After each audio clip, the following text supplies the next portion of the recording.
બધાને કેમ છો? બધા મજામાં છો ને? મજામાં દશો ને? આપણે પણ બધા મજામાં જ છે. અને અત્યારમાં આપણે કામકાજ કરી નવરા થઈ ગયા છે અને ભગવાન સૌની મનોકામના પૂરી કરે એવી પ્રાર્થના સાથે આપણે નવા બ્લોગની શરૂઆત કરીએ છીએ. તો સ્વાગત છે તમારું ફરીથી નવા બ્લોગમાં. તો અત્યારે આપણે રસોઈ બનાવવાનો સમય થઈ ગયો છે. તો આપણે રસોઈ બનાવવા માટે જો કેળા લઈ લીધા છે ને અત્યારે હું કેળાનું શાક બનાવું છું. તો આજ કઈ શાક નહોતું ને આમે હમણાં કીધું કેળાનું શાક નથી બનાવ્યું, મેં કેળાનું શાક બનાવી નાખું. અને મારું ધાર્મિકનું કેળાનું શાક ફેવરિટ છે.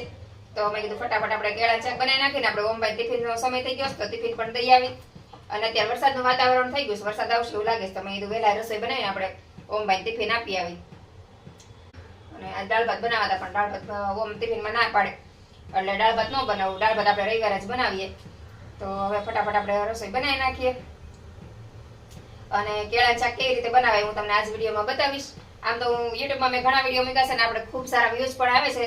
કેળાના રેસીપીમાં ખૂબ સારા વ્યૂઝ આવે છે. તો એમાં પણ આપણે વિડીયો મૂકેલો છે. તો એમાં જઈને તમારે વિઝિટ કરવી હોય તો પણ કરજો. મારી ચેનલ છે પ્રજ્ઞા કુક એન્ડ બ્લોગ શોર્ટ્સ અને બીજી ચેનલ છે પ્રજ્ઞા કુક એન્ડ બ્લોગ.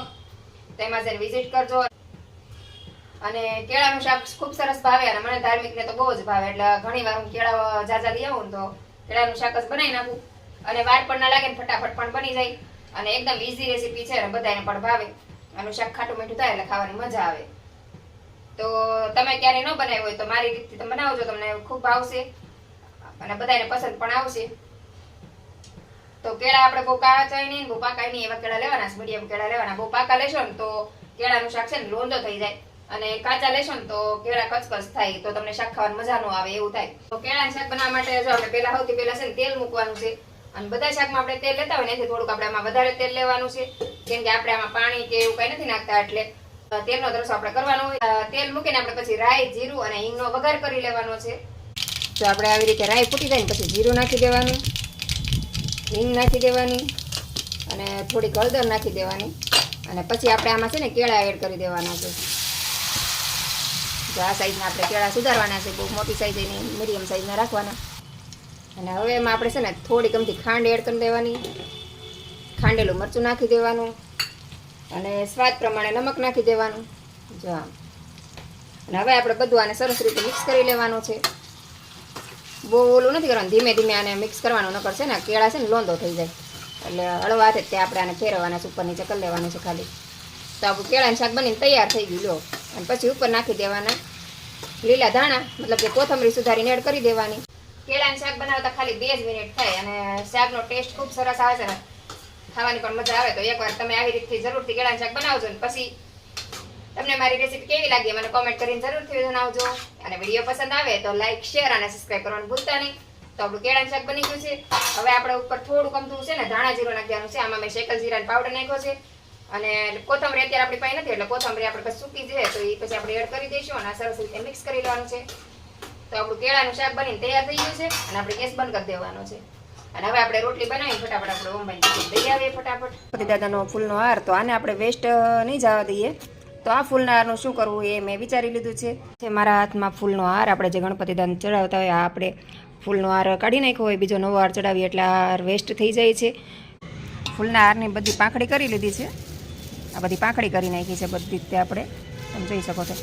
તો ફૂલનો હાર જ્યાં ત્યાં આપણે નાખીએ તો પાપ લાગે તો એના કરતાં છે ને આવી રીતે ફૂલની હારની આપણે પાંખડી કરી નાખવાની છે.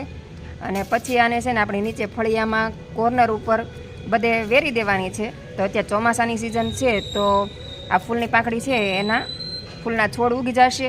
તો એ ફૂલના છોડ આપણે ભગવાનને પાછા ફૂલ ચડાવવામાં પણ કામ આવી જશે. તો વેસ્ટ પણ નહીં થાય અને ક્યાંય કોઈને પગમાં પણ નહીં આવે અને સારો એવો ઉપયોગ પણ થઈ જશે.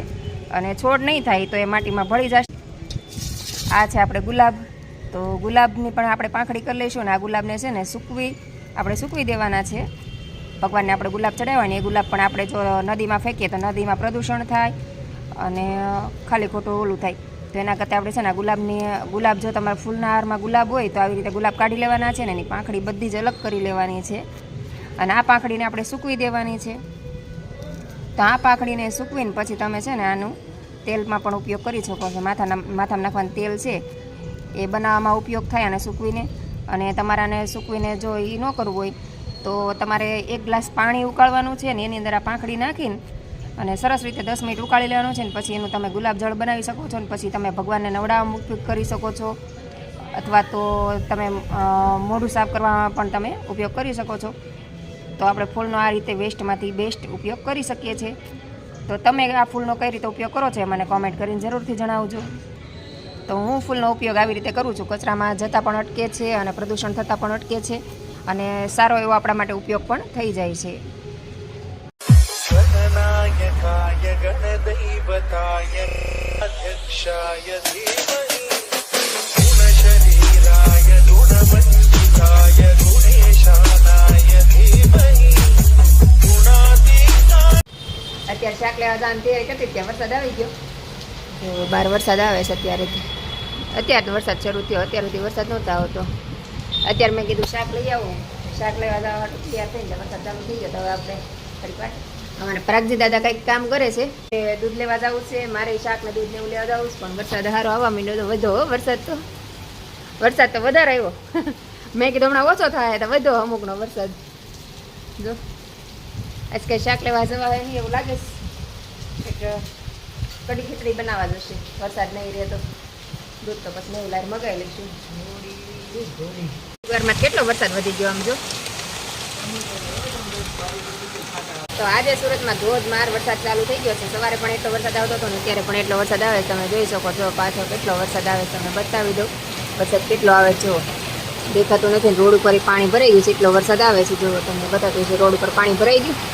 અને માહિતી જ ખબર પડે કે કેટલું પાણી આવે છે એમ. તો શાકભાજીને એવું લેવા જવું છે. શાકભાજીને એવું ત્યાં લેવા જવાશે નહીં એવું લાગે છે. અને સાંજે કંઈક એવું કઢી ખીચડી એવું કંઈક બનાવી નાખશું. અત્યારે સુરતમાં બહુ વરસાદ ચાલુ થયો છે. જુઓ તમે જોઈ શકો છો કેટલો વરસાદ આવે છે. અત્યારે રોડ ઉપર ચાલવામાં પણ તકલીફ થઈ છે. એટલો વરસાદ આવે છે. રોડનો અડધો રોડ સુધી પાણી આવી ગયું. જો એક સાઈડનો રોડ ખાલી છે. એક સાઈડ તો આખું પાણી ભરાઈ ગયું. તો અત્યારે વરસાદ ધીમો થઈ ગયો થોડોક. અત્યાર સુધી ફૂલ વરસાદ આવતો હતો. અત્યારે આપણે રસોઈ બનાવવાનું શરૂ કરી દીધું છે ને. અત્યારે મેં બનાવ્યા કઢી ખીચડી કઢી આપણે બનવા તૈયાર થઈ ગઈ છે ને ખીચડી પણ બને છે. અને આ શાક લેવા જવું હતું પણ વરસાદ આવતો હતો એટલે શાક લેવા એનો દૂધ આપણે ભેગું લાઈન મંગાવી દીધું ને કઢી ખીચડી બનાવી નાખું. અને શાક રોટલી કાંઈ નથી બનાવતી. કઢી ખીચડી હોય ને એટલે બીજું કંઈક ખાય નહીં કોઈ શાક રોટલી પડ્યું નહીં. એટલે આપણે અત્યારે ખાલી કઢી ખીચડી બનાવવાની છે. અને કઢી થોડીક વધારે બનાવું કેમ કે અમારે ઓલા વાળું લેવા આવે ને એના માટે થોડા કહેતા આપણે બનાવી એટલે આપણે વધારે બનાવી 4 વ્યક્તિ આમ 5 જણા 5 વ્યક્તિનું તમારે બનાવી. અને અત્યારે 12 ઢોલ વાગે છે. તમે સંભળાતું જશે એટલે મારો અવાજ તમે શાયદ થોડો ઓછો આવશે કેમ કે અત્યારે ગણપતિ દાદાનો પ્રસંગ ચાલે છે. એટલે છોકરા અત્યારે ઢોલ વગાડતા જ હોય તો છોકરાને મજા આવે. લગભગ કલાક 1.5 કલાક સુધી આ કાર્યક્રમ છોકરાનો ચાલતો હોય ઢોલ વગાડવાનો. તો આજનો વિડીયો આપણે અહીંયા જ પૂરો કરશું. તો વિડીયો પસંદ આવે તો લાઈક શેર અને સબસ્ક્રાઈબ કરવાનું ભૂલતા નહીં. તો ફરીથી મળશું કાલે નવા વિડીયો સાથે. જય હિન્દ, જય ભારત.